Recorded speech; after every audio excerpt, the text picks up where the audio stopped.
Done. Got it. Okay. So today, what we were talking about, last time we were talking about ions, and today what we're going to be talking about and getting into is we are getting into bonding. Now, I'm going to post all of the PowerPoints that you need um, later today. I'm sorry that I have not posted those. In addition to that, I will also be posting your learning objectives by the end of today. Um, so look forward to those for your next exam. Now, bonding. The center, if you remember, or let me in it in the chat, when we were talking about forming ions, we were talking about gaining and losing what?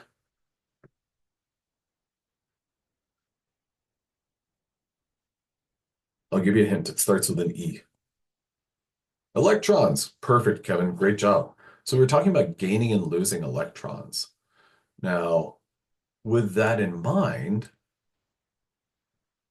we're talking about basically the subatomic particle known as electrons when we talk about bonding. Now, atoms tend to gain, lose, or share electrons until they have 8 valence electrons, which, come to think of it, when we were talking about like formation of a particular ion, if we talk about like, let's say sodium, for example, well, sodium in group one of the periodic table, it would typically lose an electron. And whenever it lost that electron, remember something would go from having 1 electron, 1 valence electron, it would lose that, and then it would have 8 valence electrons. So this octet rule is kind of central to that. Now, if you remember, here's the Lewis dot symbols for our main group elements. These are the elements that you need to be kind of most familiar with, and being able to kind of put these together is going to be very beneficial to you. We also talked about common ions. So in group one, if you remember, group one, those atoms like to lose an electron. Group two, they like to lose 2 electrons. And then if we jump all the way over to group seven likes to gain 1 electron. Group six, gain 2 electrons. And then group five likes to gain 3 electrons. Now, in the process of doing so, well, how many valence electrons does fluorine have? Just F. How many valence electrons does fluorine have? Go ahead and add that to the chat. 7. Okay, perfect. So fluorine likes to gain 1 electron. And so then how many valence electrons does F minus have? And this isn't a trick question using the term valence or anything like that. It's got 8. It's going to pick up one more electron, getting it to a complete octet. And that term, that phrase, like complete octet or incomplete octet, I want you to get familiar with those terms because a complete octet is what an atom has if it has 8 electrons. Now, one of the things that we do quite often is we have to come up with names for these ions. So typically, if it's a cation, that means it is a positively charged ion. An anion is a negatively charged ion, which, based on the layout of the periodic table, metals or nonmetals, which elements are more likely to form anions? Are they metals or nonmetals that form anions? Go ahead and add this to the chat, what you think it is. Perfect. Your nonmetals are more likely to form anions, and we kind of see that. If you look down here, we've got nitrogen all the way to iodine, that range. Those are all nonmetals, and they like to form anions. What about your metals? Those like to form cations. Your metals tend to form cations, positively charged species or positively charged ions. Now, when it comes to naming a metal ion, for instance, sodium, the sodium ion, well, that is a positively charged sodium. So when you see this, This right here is known as the sodium ion. Okay. Now, when it comes to anions, well, the rules are a little bit different. So if you see this right here, F, you're going to think fluorine. Okay. And that means it ends with INE, fluorine. If you see F minus, well, that is actually going to change the spelling a little bit. It's not going to be fluorine, it's going to be fluoride. And you're going to follow that IDE up with ION. So it's a fluoride ion.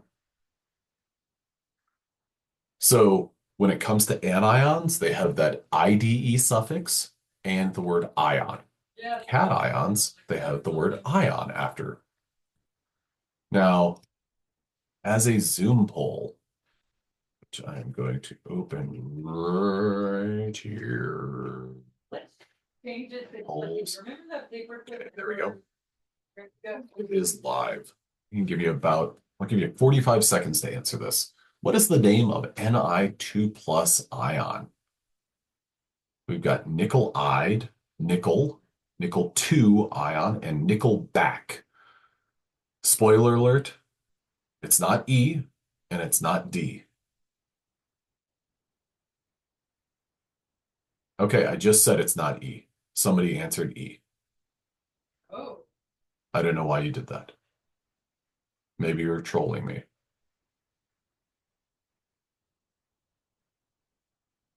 Or maybe you're a big fan of Nickelback, the band. Canadian rock sensations. Okay, it's been 45 seconds. We're going to end the poll. Share the results. Okay, the most popular answer is actually incorrect. Now, the most popular answer was nickel-ide. Okay, let's dissect that one. When we see that IDE suffix, well, IDE is associated with the anions. So that's one of the reasons that it's not correct. So moving back, it's not nickel-ide. In addition to that, nickel.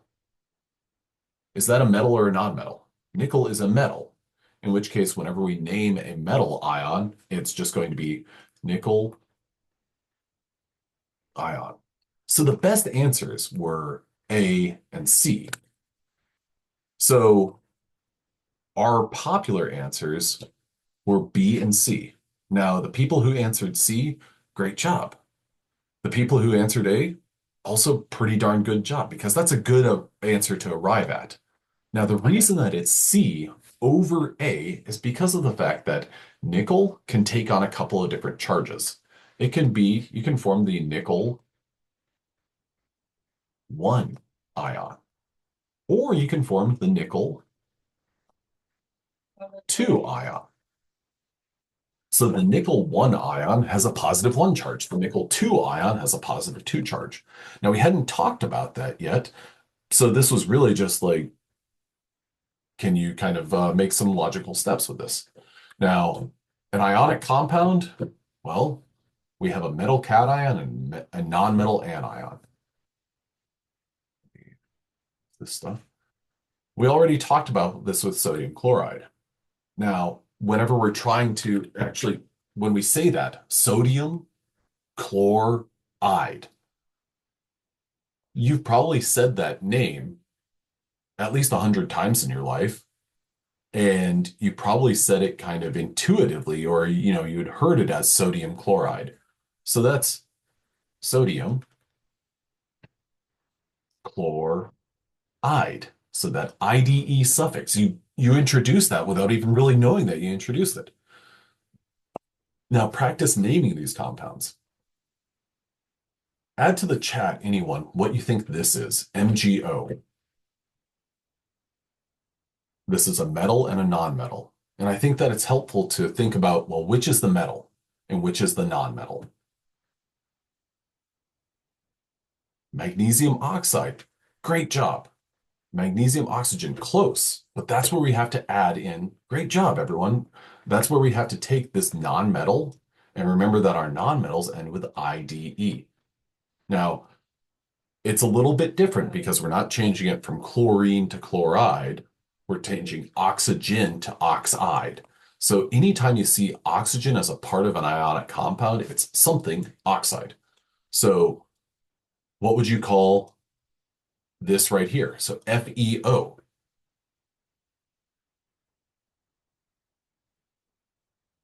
Add that to the chat. Iron oxide. Perfect. Great job. Great work. Okay. Now, let's go ahead and go with name to formula. These are great questions that you should expect to see on an exam. Calcium chloride. What's the symbol for calcium?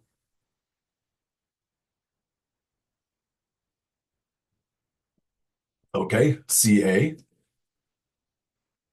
What's the symbol for excellent? CaCl.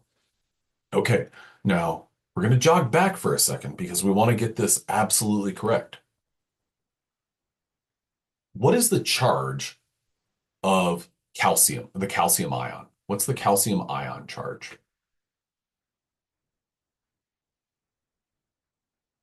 And then follow up, what's the charge of the chloride ion?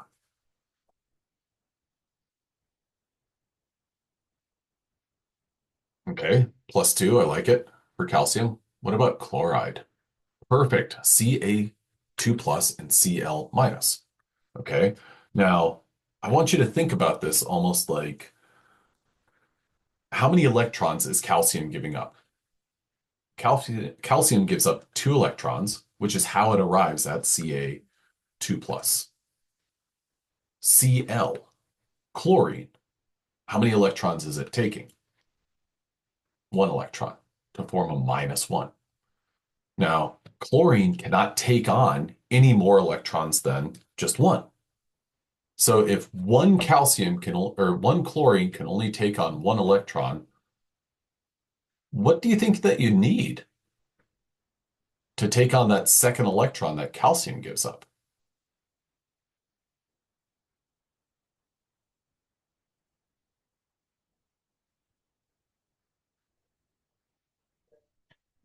If one chlorine takes on 1 electron, what do you think would take on 2 electrons? A second chlorine. Perfect. So essentially what we've got here is electron, and then I'm going to draw another arrow. Here's our other electron.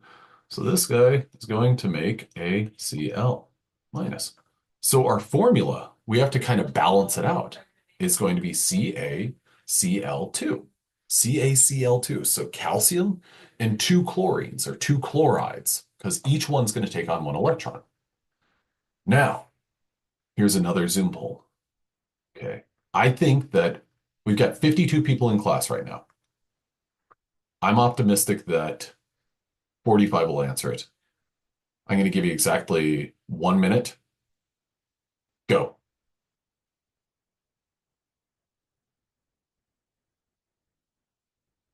Well, the first 6 people, 7 people, 8 people answered it correctly. So good job.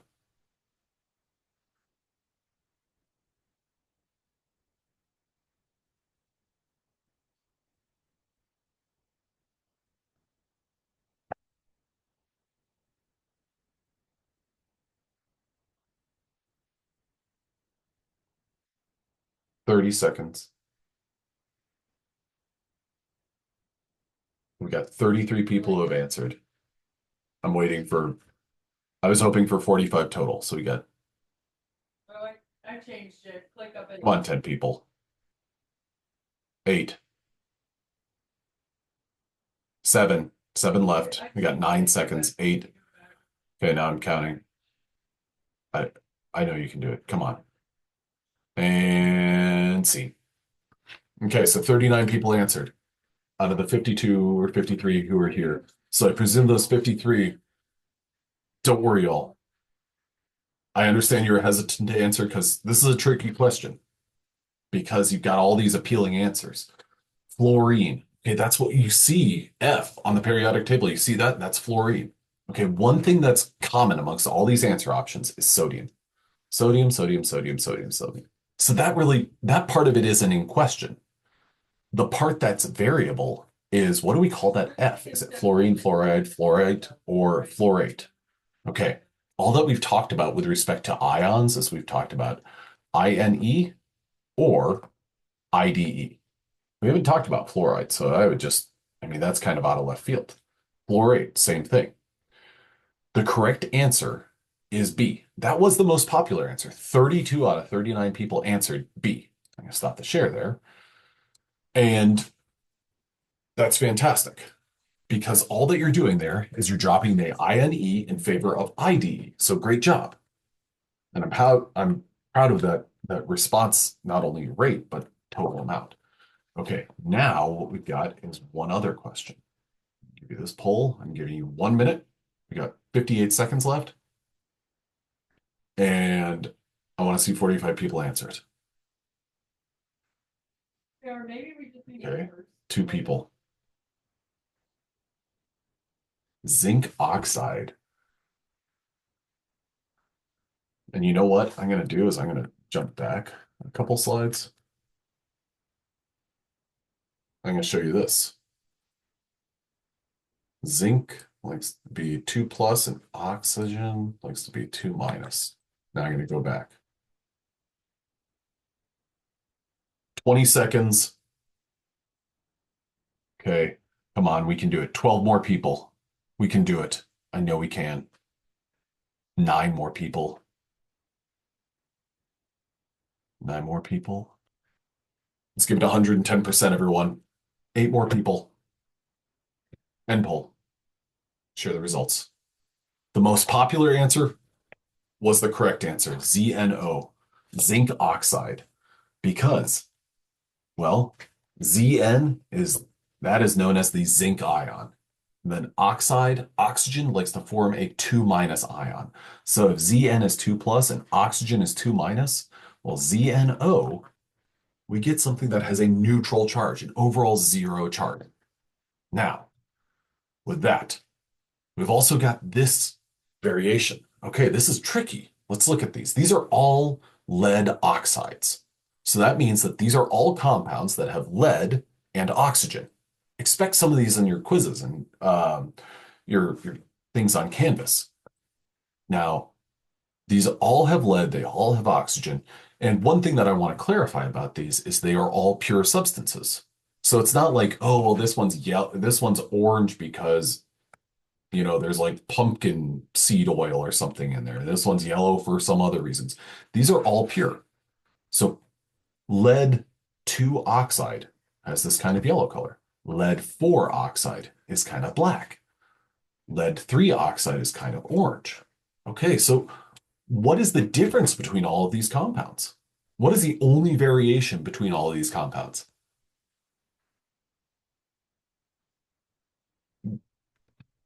Hunter, fantastic. Has anyone ever told you that they like your books? I'm guessing the answer is yes. Okay, good. I've held off for this long saying something, but okay, we'll proceed. So Hunter, you're absolutely right. The different lead ions. This is a Pb 3 plus ion. This is a Pb 4 plus ion. Does anyone want to guess what is the ion for lead 2? Is it 1 plus? Is it 7 plus? 2 plus. Perfect. You're absolutely right. Okay. What that means is, let's say hypothetically you saw something that was like Fe 7. What's the charge on that? If if the Roman numeral 2 means 2 plus, what's the Roman numeral 7 mean? Perfect. 7 plus. So anytime you see that Roman numeral, you should think, okay, well, that's what I'm talking about. That indicates specifically a positive charge, 7 plus, the magnitude of that charge. Now, copper oxides, here are other compounds that, well, they have just copper and just oxygen. Now, how would you be able to take this formula right here and this formula right here and deconstruct it? How would you be able to take that and unpack it? Well, what is the constant between these two formulas? What doesn't change? What's not a variable between these two formulas? What do they both have? And sorry, let me clarify. What do they both have? And they both have the same number of those things. Oxygen. Oxygen. Okay, Christian, you're absolutely right. Oxide. What's the charge of oxide?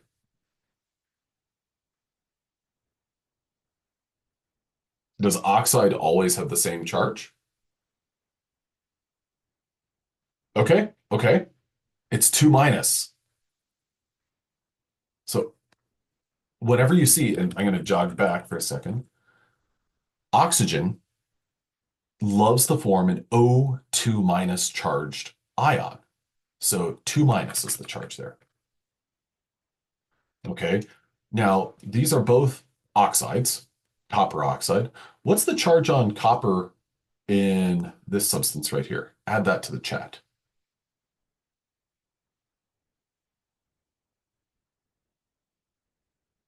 +2. Okay. I like it because +2 and -2, that would cancel out. What about the charge over here? Is that still +2? And if it's not still +2, what's the charge of this copper? +1. Caitlin, you said +2 for the first one and then +1 for the second one. Why did you change this to +1? And spoiler, you're right,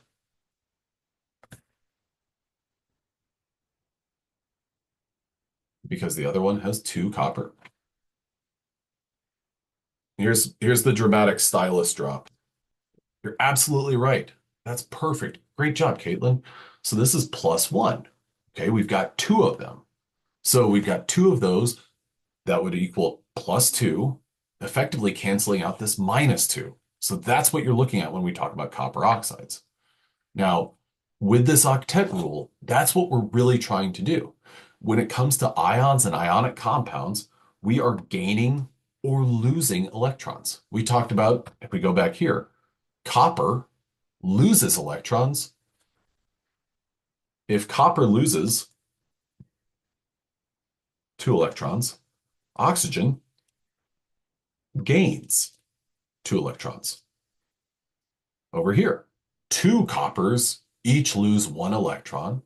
Oxygen still gains 2 electrons.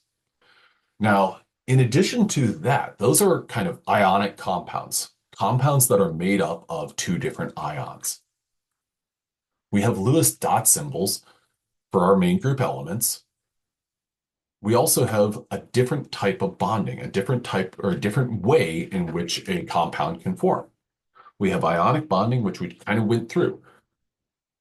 We have another type of bonding known as covalent bonding. In covalent bonding, atoms share electrons. Okay, so chlorine and chlorine form Cl2. 2 chlorine atoms come together to form Cl2. Now, if this chlorine rolls in with 7 electrons, this one rolls in with 7 electrons, well, neither of them have what's known as a complete octet. Neither of them have the 8 electrons around them. Now I'm going to draw something for you that I hope really illustrates this idea. So chlorine is going to share electrons with another chlorine.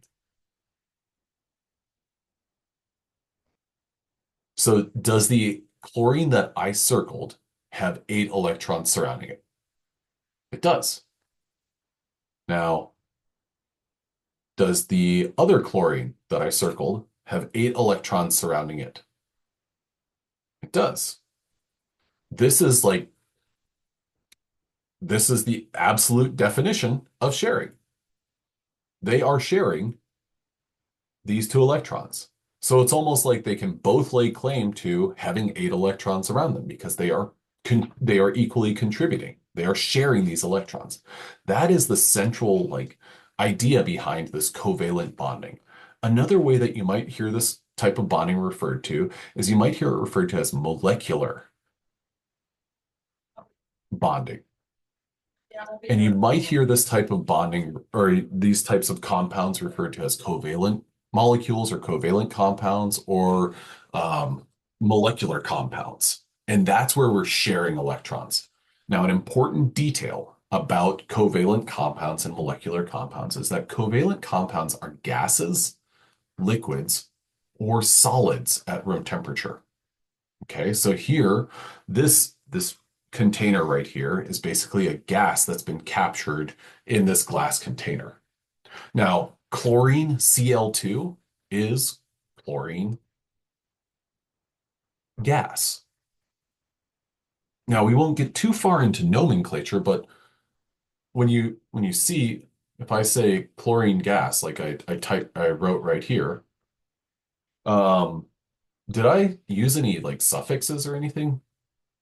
No, it's still chlorine. It's not chloride gas because chloride is reserved for ionic compounds. Now, when it comes to covalent bonding, oh, wrong way. When it comes to covalent bonding, there's a couple of different types of bonding that can take place. There are single bonds, double bonds, triple bonds. Now, this right here is H2 or hydrogen gas. My question for you guys is how many electrons does that single line represent?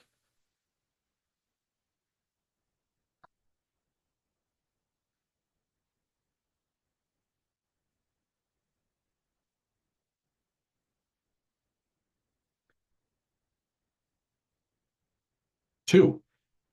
Okay, I got a private message of two, and then this represents two electrons. Okay, so if you think about hydrogen, hydrogen is rolling in with a single valence electron. Two hydrogen atoms roll in each with a single electron. These two things come together to make this right here. So hydrogen is kind of unique because it doesn't have to have a complete octet. It really only wants to see two electrons. So this hydrogen right here sees two electrons. This hydrogen right here sees two electrons. So these electrons that are between these two atoms are being shared. And rather than drawing these dots, the convention or the norm is to instead draw a single line. So that single line represents two shared electrons. Okay, now let's go over here. N2 gas. We've got three lines. So these three lines, how many electrons do those three lines represent?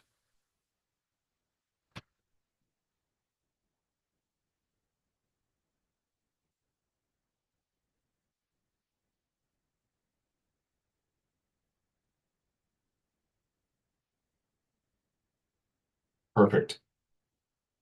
I saw Michelle doing this, and you're absolutely right. It's six. Six electrons because each one line represents two electrons. So there's three lines, two electrons each. Here's two, four, six. Okay. Now, this is known as a triple bond. A triple bond is sharing six electrons.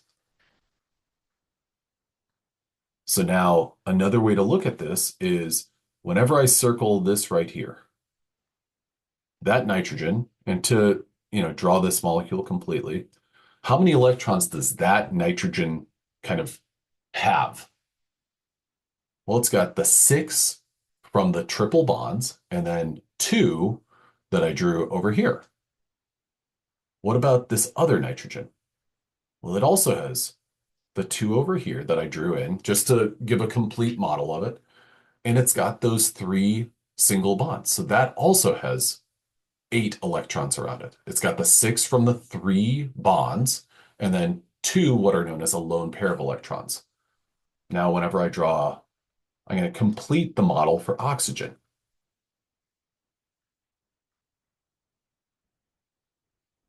Okay.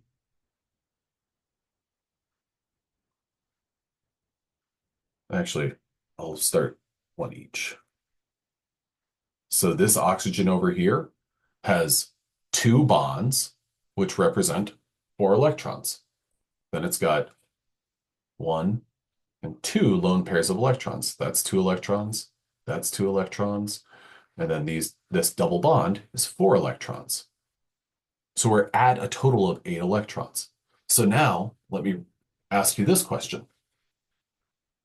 My oxygens in this molecule in the middle, right here, do each of these oxygens have a complete octet? Do they each see 8 electrons?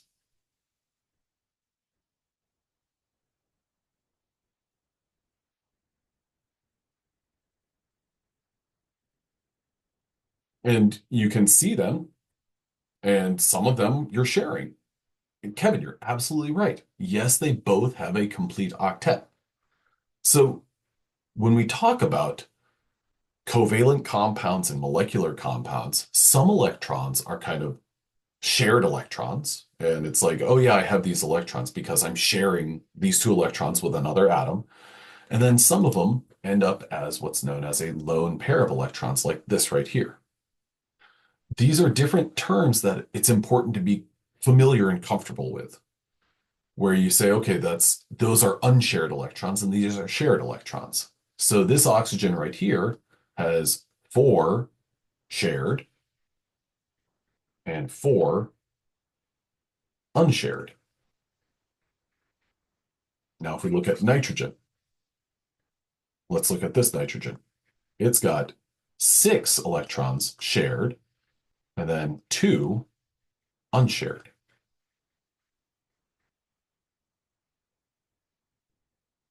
Okay, so what we covered today was we covered the ionic bonding and ionic compounds and ionic nomenclature. That right there is a lot of material. We also covered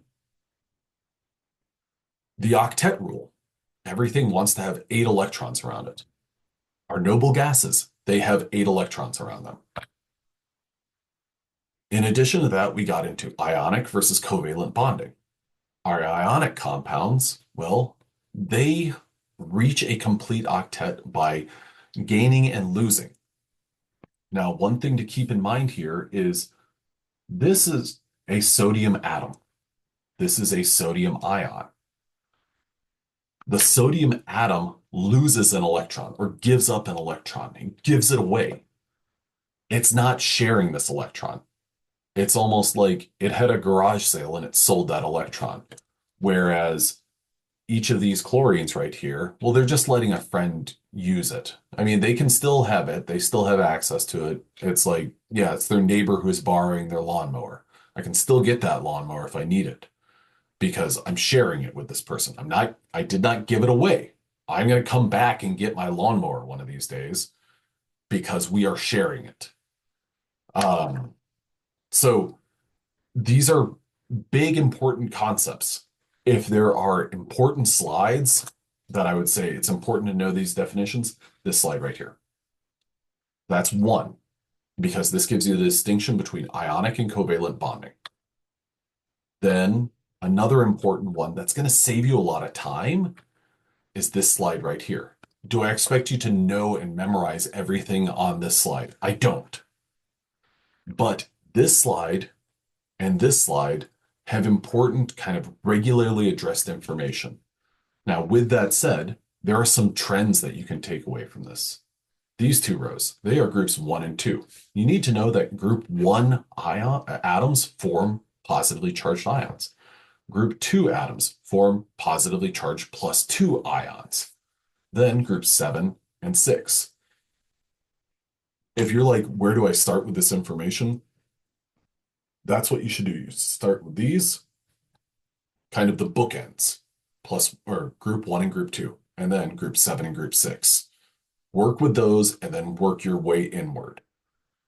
If you have group 1 and group 2 very well established in your mind, you're going to be in great shape when it comes to ionic compounds and ionic bonding. And then you can support that with group 6 and group 7. I always like to try to think of certain compounds that I'm familiar with to give me that information. For instance, Na plus and Cl minus. That forms the ionic compound sodium chloride or table salt. So that's kind of where I'm getting that information. Now, There are other compounds like magnesium oxide, which, if I remember correctly, that is one of the, like, if you take a multivitamin, you're taking MgO, magnesium oxide, so that you can get magnesium in your body. And magnesium oxide is cheap, or it's an inexpensive source of magnesium. Okay, there's a lot of information here. And what we did yesterday or Wednesday and today is going to be what we build off of for the next few days. Um, like I said earlier, I'm going to get your learning objectives posted to our Canvas page by the end of today for exam number 2. So you should anticipate those. And then I think that's all that I have to say. So I'm going to go ahead and stop my recording